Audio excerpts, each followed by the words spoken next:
14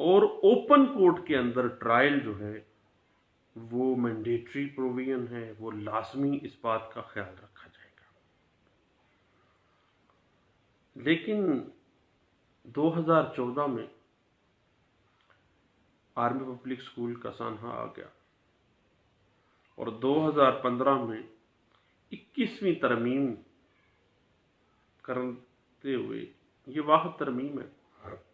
جو 6 جنوری کو بل پیش ہوا اور 7 جنوری کو امینڈمنٹ مکمل ہو گئی، اور 2015 میں 21ویں ترمیم میں ملٹری کورٹس کا قیام عمل میں لایا گیا۔ اس کے بعد 23ویں ترمیم کرتے ہوئے اس کو 2 سال کے لیے اس میں توسیع کر دی گئی، 2017 کے اندر، اور 2019 تک جو ہے ان کی توسیع کی گئی۔ اس کے بعد کانسٹیٹیوشن آف پاکستان 1973 میں 28ویں امینڈمنٹ کرتے ہوئے ملٹری کورٹس کو باقاعدہ کچھ پروسیجر الاٹ کر دیے گئے کہ پہلے ایسے ہوتا تھا کہ ان کی جورسڈکشن پبلک نہیں کی جاتی تھی، ان کا ٹرائل اوپن نہیں کیا جاتا تھا، حتیٰ کہ ملزم کو کاپیز تک نہیں دی جاتی تھی، حتیٰ کہ ملزم کو اپنا دفاع کے لیے کوئی وکیل کرنے کی اجازت نہیں دی جاتی تھی، سارا معاملہ بیرکس میں بیٹھ کے حل کیا جاتا تھا، ساری عدالتیں بیرکس میں لگ جاتی تھی۔ 28ویں ترمیم میں باقاعدہ طور پر اس کا پروسیجر اڈاپٹ کرنے کے لیے کوئی لاہے عمل پروسیجر ان کو پاور کیا گیا کہ 24 گھنٹے کے اندر اندر ملٹری کورٹ میں ملزم کو جس طرح کی دوسری کورٹس میں پیش کیا جاتا ہے اس طرح پیش کیا جائے گا، اور ملزم کو باقاعدہ طور پر اپنا وکیل اپوائنٹ کرنے کا حق ہونا چاہیے، جو اس کے ملزم کے بنیادی حقوق ہیں اس کو ملنے چاہیے۔ اب پاکستان کی باقاعدہ اگر ہم دیکھتے ہیں تاریخ میں تو بعض اوقات ایسے ہوتا ہے کہ جو پولیٹیکل گورنمنٹس ہوتی ہیں، پولیٹیکل گورنمنٹس ملٹری کورٹس کے ذریعے حکومت کرنا اور اپنے مقاصد حاصل کرنا چاہتی ہیں، اپنے آپ کو پولیٹیکل گورنمنٹ بھی کہنا اور ملٹری کورٹس کے ذریعے حکومت کرنا، ایک ایسا معاملہ سامنے آتا ہے جو کہ ایک ہی کیس میں ایک ہی طرح کے کیسز میں معاملہ چلا جاتا ہے، لاہور ہائی کورٹ میں اور سندھ ہائی کورٹ میں، اس پہ خوب بحث ہوئی، اور یہ کیسز باقاعدہ لاہور ہائی کورٹ میں PLD 1980 Lahore high court page 206 کے اندر اس کیس کو انٹرپریٹ کیا گیا تھا۔ اس سے پہلے کراچی ہائی کورٹ میں یہ بات پہلے بھی واضح کی گئی، PLD 1977 Karachi high court page 604 کے اندر اس میں واضح کر دیا گیا کہ جو حکمران اپنے آپ کو سیاسی حکومت کے طور پہ پیش کرتا ہے، پولیٹیکل گورنمنٹ بنائی ہوئی ہے، پولیٹیکل سٹرکچر موجود ہے، جمہوری سٹرکچر موجود ہے، لیکن ملٹری کورٹس کے ذریعے رول کرنا، اپنے بدلے لینا اپنے مخالفین سے، یہ تمام جو اقدامات ہیں یہ غیر قانونی اور غیر آئینی ہیں۔ اس کے بعد ملٹری کورٹ سائل کو، ملزم جو ہے اس کو اگر سزائے موت دیتی ہے اور اپیل کا حق نہیں دیتی، ایک دفعہ ایسے ہوتا ہے کیس میں سامنے آتا ہے کہ ملزم کو سزائے موت دی گئی ہے لیکن اس کو اپیل کا حق نہیں دیا گیا۔ اب یہ بات جو ہے، یہ بات تو تھوڑی سی غیر قانونی سی لگتی ہے کہ فوجی عدالت کا اختیار سے تجاوز کرنا مناسب نہیں ہے،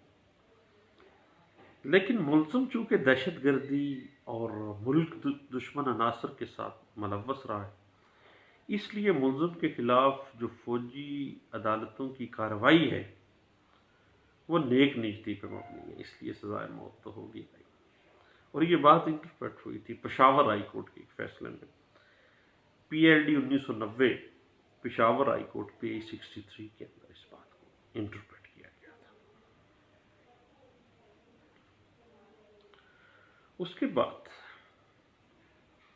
اسپیشل فوجی عدالتوں کی غیر قانونی تشکیل کو کبھی بھی آبجیکٹ نہیں کیا گیا. اس کے خلاف جب بھی اسپیشل فوجی عدالتوں کا قیام کیا جاتا ہے تو فوری طور پر اس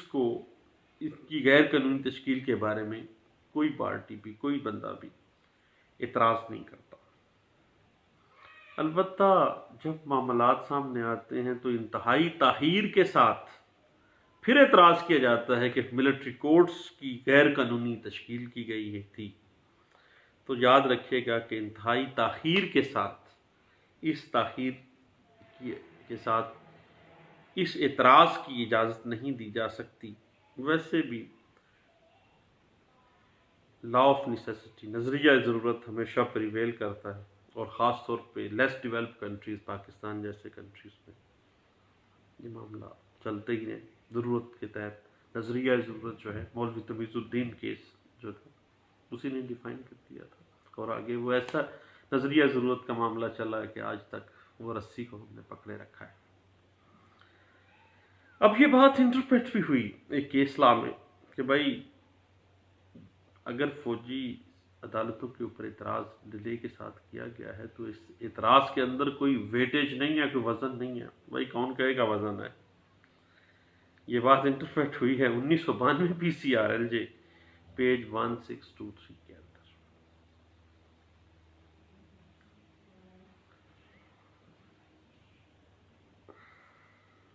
اب فوجی عدالتوں کے ذریعے اگر کسی ملزم کو دہشت گردی اور ملک دشمن عناصر کی بنا پر سزا ہوئی ہے تو ایسی عدالتوں کو آرٹیکل 270 کانسٹیٹیوشن آف پاکستان 1973 کے تحت سیف گارڈ حاصل ہے. عام عدالتوں کو بھی اس طرح ہی فوری سماعت کی عدالتیں قائم کی جا سکتی ہیں، آرٹیکل 270 کہتا ہے. اب اس کنوکشن کے خلاف کانسٹیٹیوشنل جورسڈکشن کو استعمال کرتے ہوئے اگر اپلیکیشن دی جاتی ہے ان کے قیام کے اوپر کہ ملٹری کورٹس کا جو قیام ہے وہی غیر قانونی ہے، غیر آئینی ہے، تو بھائی آئینی اختیار کے تحت جو ایسی پٹیشن ہے وہ مینٹینیبل نہیں ہے، قابل سماعت ہی نہیں ہے. یہ بات انٹرپریٹ ہوئی 1992 PCRLJ پیج 1461C کے اندر.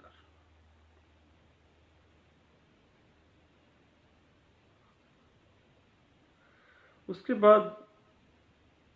آرٹیکل 270A میں جو انٹرم مارشل لا کے اندر جو انٹرم قوانین بنائے جاتے ہیں، زیادہ اور کی بات ہے. اس سے پہلے بھی جو معاملات چل رہے تھے ملٹری کے، اس میں واضح کر دیا گیا کہ 5 جولائی 1977 سے لے کر 30 دسمبر 1985 تک جتنے بھی مارشل لا ریگولیشنز اور مارشل لا کورٹس کا قیام اور جتنے بھی مارشل لا کے ترمیمی ایکٹس بنائے گئے ہیں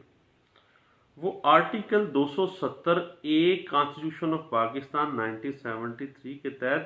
سیف گارڈ حاصل کر گئے تھے.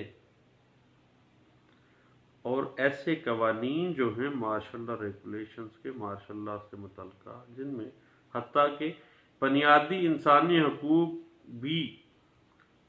سسپینڈ کیے گئے تھے،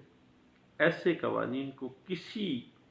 عدالت میں کسی کانسٹیٹیوشنل جورسڈکشن کے اندر کسی پٹیشن کے ذریعے چیلنج نہیں کیا جا سکتا. اگر چیلنج کیا گیا ہے دین وہ پٹیشن قابل سماعت ہی نہیں ہے. یہ بات انٹرپریٹ ہوتی ہے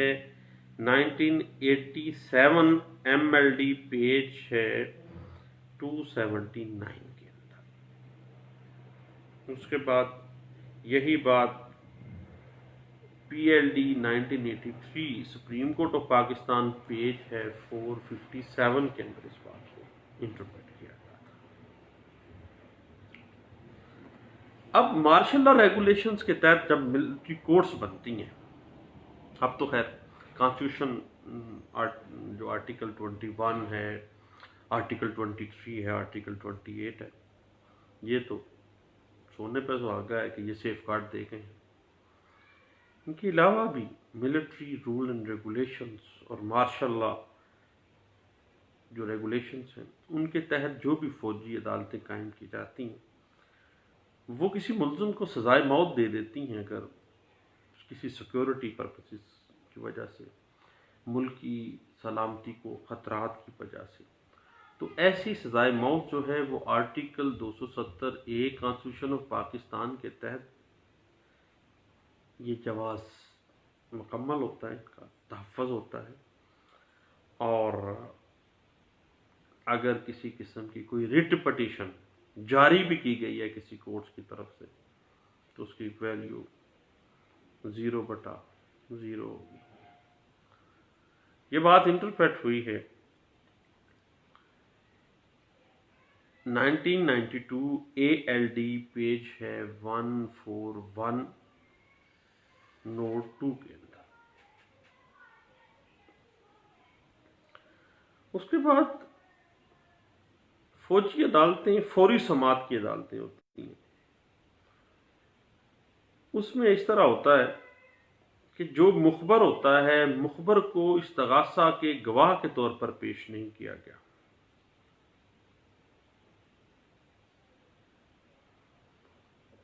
اب بات تو وہی ہے جو ہماری پنجاب پولیس والی، کہ مخبر کے مخبر خاص نے خبر دی ہے، تلاش کرتے رہیں کبھی زندگی میں نہیں ملے گا مخبر کا مخبر خاص۔ لے جناب، اب فوری سماعت کی فوجی عدالت نے سزا دے دی ہے،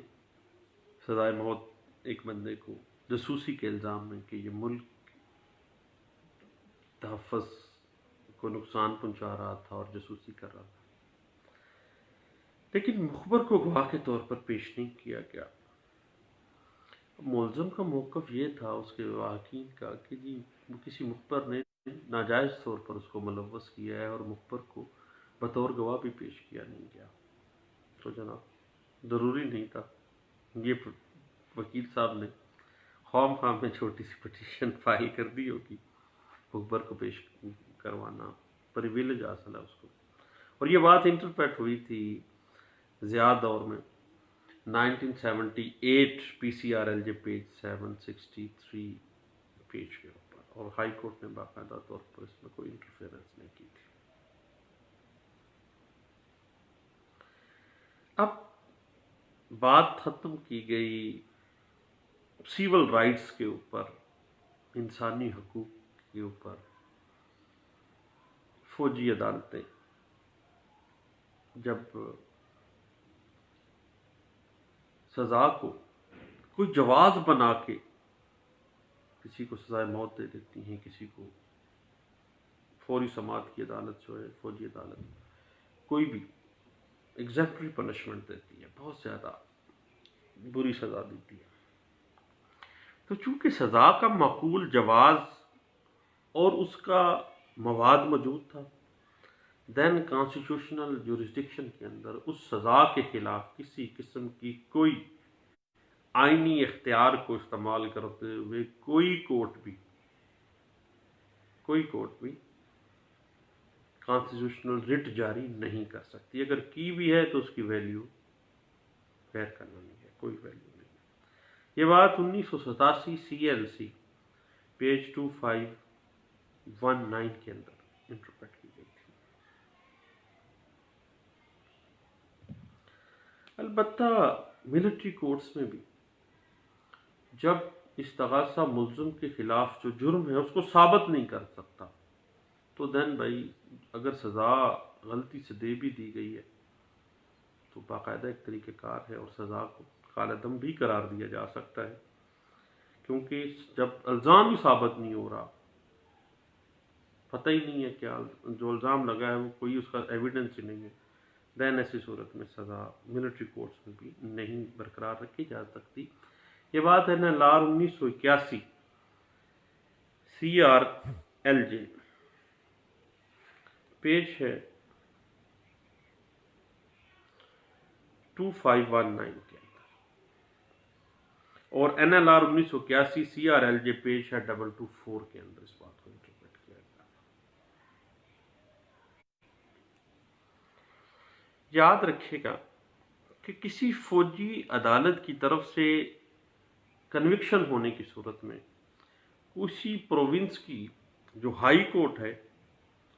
وہ کانسٹیٹیوشنل جورسڈکشن کے تحت صرف ایسے وقت میں ہی مداخلت کرنے کا جواز رکھتی ہے، یا قانونی طور پر اس کی مداخلت جائز مداخلت ہوگی، جب فوجی عدالت نے اپنا اختیار سے تجاوز کیا ہے، بغیر اختیار کے کوئی پار استعمال کی ہے، یا بدنیتی کے ساتھ کوئی کام کیا ہے، یا بدنیتی کے ساتھ سزا دی ہے۔ اور یہ بات انٹرپریٹ ہوئی 1989 MLD پیج 3783 کے اندر۔ اس کے بعد ایک بات سامنے آئی، رشوت کے الزام میں ایک بیوروکریسی کا آفیسر پکڑا جاتا ہے۔ اب بیوروکریٹ جو تھا اس پہ الزام لگ گیا ہے 5247 قانون انسداد رشوت ستانی کا۔ اب چونکہ بیوروکریٹ نے جو کرپشن کی ہے اس میں آرمی